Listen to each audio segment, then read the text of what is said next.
আসসালামু আলাইকুম প্রিয় দর্শক, আপনারা জানেন যে কিছুদিন আগে ডক্টর মোহাম্মদ ইউনূস যখন জাতিসংঘ সাধারণ পরিষদে যোগ দিতে যুক্তরাষ্ট্রে গিয়েছিলেন, সেখানে ওনার সঙ্গে বেশ কয়েকটা মানবাধিকার বিষয়ক আন্তর্জাতিক সংস্থার সঙ্গে ওনার বৈঠক হয়েছিল এবং সেখানে নানা রকম বিষয়ে আলাপ আলোচনা হয়েছিল।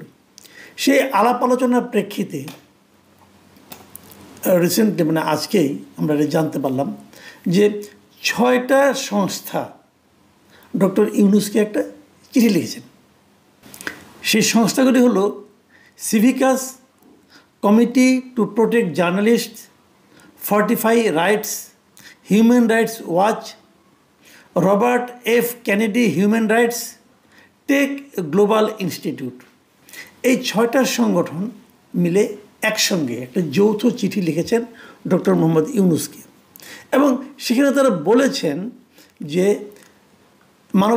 বাংলাদেশের মানবাধিকার পরিস্থিতির সামনে কীভাবে কী করা উচিত না, এবং তাদের চোখে কোনগুলো সমস্যা মনে হচ্ছে, কোনগুলি বিষয়ে তাদের আপত্তি আছে, এগুলো তাদের অবজারভেশনগুলো ওই চিঠিতে ওনারা তুলে ধরেছেন এবং তারপর তারা সেখানে 12টা সুপারিশ করেছেন।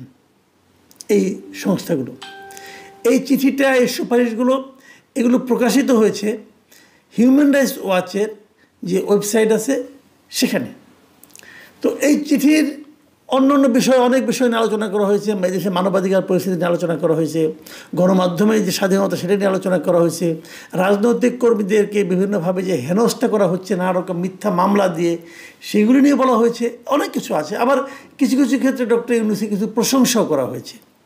তো প্রশংসাগুলো আপনারা পড়ে নিন, সমালোচনাগুলোও পড়ে নিন। আমি এত লম্বা তলাপ করতে 12টা নিয়ে আলোচনা করতে গেলে তো অনেকক্ষণ সময় লাগবে। অতক্ষণ সময় আপনারাও দিবেন না, আমিও নিতে পারবো না। আমি কেবল 2টো পয়েন্ট নিয়ে কথা বলবো, যে 2টো পয়েন্ট নিয়ে আমি অনেক দিন ধরেই কথা বলে আসছি। সেটার একটা হলো এই যে মামলা মোকদ্দমা, এক একটা মামলায় 200-300 লোককে বাদী করা হচ্ছে। একটা হত্যা মামলা হয়েছে, আপনি 40 জন আর্টিস্টকে মামলায় বাদী করে দিলেন। হত্যা মামলা না, মিরপুরের একটা ঘটনা বলি। মিরপুরে একটা হত্যা প্রচেষ্টা মামলা হয়েছে, তাকে নাকি হত্যা করার জন্য পরিকল্পনা করা হয়েছিল। সেই মামলায় 1 নম্বর আসামি হলো শেখ হাসিনা, 2 নম্বর আসামি হলো আসাদুজ্জামান কামাল, স্বরাষ্ট্রমন্ত্রী ওই সময়ের, এবং সেখানে 40-50 জন শিল্পীকে দেওয়া হয়েছে। আরেকটা মামলা হলো উত্তরাতে, সেখানে 50-60 জন সাংবাদিকের নাম দিয়ে দেওয়া হয়েছে। এরা সবাই আসামি। এবং সমস্যাগুলি কী হয়েছে, এরা যেই সঙ্গে একটা ষড়যন্ত্রে এতজন সাংবাদিক কখনো একটা হত্যা প্রচেষ্টা মামলায় থাকতে পারে? এটা হয়? এটা তো হয় না। তারপর দিয়েছে এবং তাদের বিরুদ্ধে এখন চলছে হয়রানি। তাদের হয় লুকিয়ে থাকতে হচ্ছে, অথবা ধরা পড়লে জেলে থাকতে হচ্ছে, জামিনও হচ্ছে না। তো এই যে এগুলো কি? এগুলো আসলে হয়রানি করার জন্য। হয়রানি করা হচ্ছে রাজনীতিবিদদের, হয়রানি করা হচ্ছে গণমাধ্যম কর্মীদের, অনেককে হয়রানি করা হচ্ছে। তো এখন এই ধরনের মামলার বিষয়গুলো ব্যাপারে এই সংগঠনটা নিজেরা বলেছে এবং সেখানে কি বলেছে, এটা হলো ওদের 8 নম্বর যে সুপারিশটা, সেই সুপারিশে আছে। সেখানে তারা বলেছে যে রাজনৈতিক উদ্দেশ্য প্রণোদিত মামলা প্রত্যাহার করতে বলছে, যে অন্তর্বর্তীকালীন সরকারকে আগস্ট 2024-এর পরে, আগে ও পরে দায়ের হওয়া সব রাজনৈতিক উদ্দেশ্য প্রণোদিত মামলা পর্যালোচনা করে বাতিল করতে হবে, বিশেষ করে যেগুলোর কোনো বিশ্বাসযোগ্য প্রমাণ নেই। এই সরকার আসার আগেও যেগুলো হয়েছে, যেগুলো আওয়ামী লীগ সরকার করেছিল, ওগুলোও তারা বলছে যে পর্যালোচনা করে বাতিল করতে বলেছে। অনেকগুলো কিন্তু বাতিল হয় না। বিএনপির অনেকে কিন্তু এখনও নিয়মিত হাজিরা দিয়ে বেড়াচ্ছে। আওয়ামী লীগ আমলে করা মামলায় বিএনপির অনেক লিডার এখনও কিন্তু আদালতে যে হাজিরা হচ্ছে। কি দরকার? এগুলো একটা পর্যালোচনা করে বাতিল করে দেন। কেন মানুষকে ভোগান্তিতে ফেলাচ্ছেন আপনারা? আর পরে যেগুলো হয়েছে এগুলো তারপর সবাই জানেন, যে একটা মামলা হত্যা প্রচেষ্টা, অমুকের গুলি লাগছে, অথবা অমুকের ছড়া গুলি লাগছে, ওই মামলায় হয়তো 200 লোককে আসামি করছেন। আসামি হতে পারে, আপনি 5 জন 10 জনকে করেন, 200 লোক মিলে এটা কাজ করছে, এটা কি হয় নাকি? এটা কি বিশ্বাসযোগ্য? কেউ বিশ্বাস করবে না। এবং মাঝখানে আমরা দেখলাম, ওই জেডাই খান পান্না নামে একটা মামলা করা হয়েছিল। জেডাই খান পান্না বাদীকে জিজ্ঞাসা করা হয়েছে, আপনি কি জেডাই খান পান্নাকে চেনেন? উনি তাকে চেনেও না। তো আপনি তাহলে যাকে চেনেন না তার নাম কি করে দিলেন? আমাকে উকিলরা বলেছে। উকিলগুলি কারো বিএনপি এবং জামাতের উকিলরা নাকি তাকে প্ররোচিত করেছে এই নামগুলি বসানোর জন্য। তো বোঝাই যায় এই সমস্ত ক্ষেত্রে আমি বলেছিলাম যে যারা এই মামলাগুলি করতে প্ররোচিত করে সেই লোকগুলিকে আগে ধরা উচিত। ধরলেই এই ধরনের মামলা থেমে যেত। কিন্তু আমাদের খুব বিজ্ঞ মানে আইন উপদেষ্টা উনি বলেছেন যে জনগণ যেহেতু মামলা করার অধিকার আছে, কিছু বলা যাবে না। তো মামলা করার অধিকার জনগণের আছে, আদালতের জামিন দেওয়ার অধিকার আছে। যে এই সমস্ত জনগণ, উকিল, বিএনপির উকিল, জামাতের উকিল, ওনারা তাদের অধিকার পালন করতেছেন, আর বিচারক কেন জামাতের অধিকারটা, মানে আপনার জামিন দেওয়ার অধিকারটা তারা কেন পালন করেন না? এটা অবশ্য বলা বড় কঠিন, এটা আইন উপদেষ্টা বলতে পারবেন। যাই হোক, এগুলি চলছে। 9 নম্বর যে প্রস্তাবটা তাদের ছিল, সেই প্রস্তাবটা একটু গুরুত্বপূর্ণ, ওইটা আমি মানে আসলে পড়ে শোনাচ্ছি এখন। 9 নম্বর প্রস্তাবে বলা হয়েছে যে আওয়ামী লীগের উপর যে নিষেধাজ্ঞা আছে সেটাকে প্রত্যাহার করতে বলা হয়েছে, এবং সেখানে বলা হয়েছে যে সন্ত্রাস বিরোধী আইনের আওতায় আওয়ামী লীগের কার্যক্রমে যে সামগ্রিক নিষেধাজ্ঞা দেওয়া হয়েছে তা অবিলম্বে প্রত্যাহার করতে হবে। কেন? সে ব্যাখ্যাও আছে।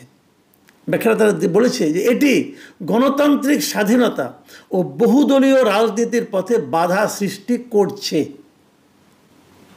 এবং কথা বলতে যে তারা জাতিসংঘের যে একটা আপনার ওদের যে একটা গ্রুপ আসছিল, ফ্যাক্ট ফাইন্ডিং একটা প্রতিবেদন তারা দিয়েছিল, যে এই বছরের জানুয়ারিতে তারা এসে ফেব্রুয়ারিতে প্রতিবেদন দিয়েছিল।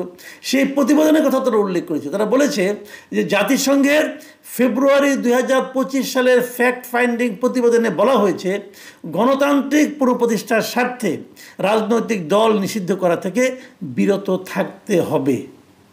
অর্থাৎ যদি দেশে আপনি একটা গণতান্ত্রিক শাসনের প্রতিষ্ঠা করতে চান, পুনরুত্থান ঘটাতে চান, তাহলে আপনাকে রাজনৈতিক দলকে নিষিদ্ধ করে আর যাই হোক গণতন্ত্র প্রতিষ্ঠা করা যায় না।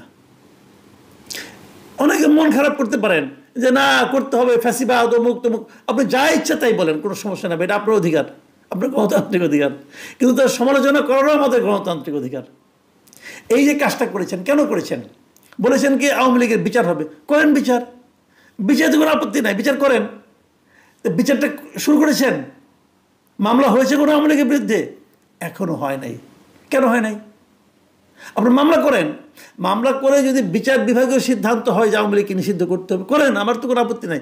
কিন্তু আপনি নির্বাহী আদেশে বিচার হবে কথা বলে আওয়ামী লীগের সমস্ত ধরনের রাজনৈতিক কার্যক্রম স্থগিত করে রেখেছেন, এটা আপনি অন্যায় করেছেন, এটা আপনি অন্যায় করেছেন, এটা ঠিক করেন নাই। এই কথাটাই কিন্তু ওরা বলছে, এবং ওরা বলছে যে এই নিষেধাজ্ঞা যেটা দেওয়া হয়েছে সেটা অবিলম্বে প্রত্যাহার করতে হবে। প্রত্যাহার হবে এই দেশে? অবিলম্বে প্রত্যাহার করা সম্ভব? আওয়ামী লীগের নিষিদ্ধ করার পিছনে দাবিটা মূলত কাদের ছিল? হাসনাত আবদুল্লাহ এবং তার মধ্যে কিছু কিছু লোকজন তার সঙ্গে মিলে তারা এই দাবিটা তুলেছিল। যারা দাবি তুলেছিল রাজনৈতিক বিচারে এই বাংলাদেশের জনগণের মধ্যে তাদের অবস্থান কোথায় এখন? কাজেই কে দাবি তুললো, কীভাবে দাবি তুললো সেটা ইম্পর্টেন্ট না। ইম্পর্টেন্ট হলো আপনার লক্ষ্যটা কী।